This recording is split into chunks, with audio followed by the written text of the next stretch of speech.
I heard an interesting story the other day about a guy. This guy has always loved really nice cars, but he just never could afford one, but he was always looking.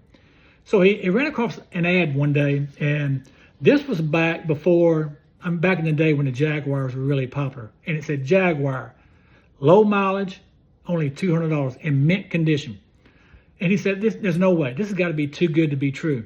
But he called the number anyway because it piqued his curiosity. And she said, yeah, it's in great condition, low mileage, and I'm only asking $200 for it. He said, can I come by and take a look at it?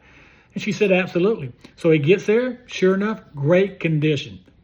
It had been well taken care of, low mileage, just like she said, and only $200. And he said, ma'am, how can you actually only ask $200 for this vehicle?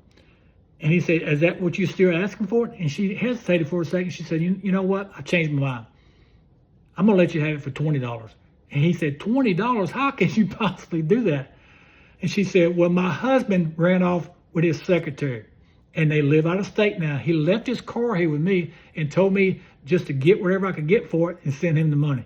Look, this kind of ties in a little to the online business space. How many times have you ever looked at an opportunity or a program and you say that's got to be too good to be true? It's just a bunch of hype. But you never checked it out. You see what this guy did?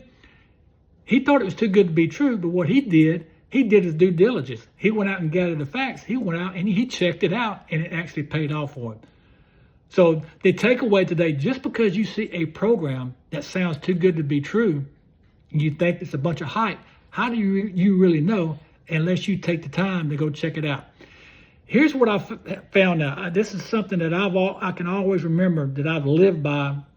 I mean, since I can remember.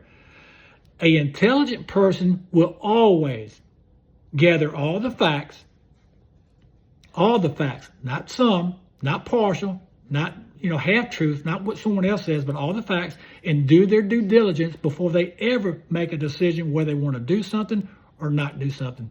You agree with that? Rock on.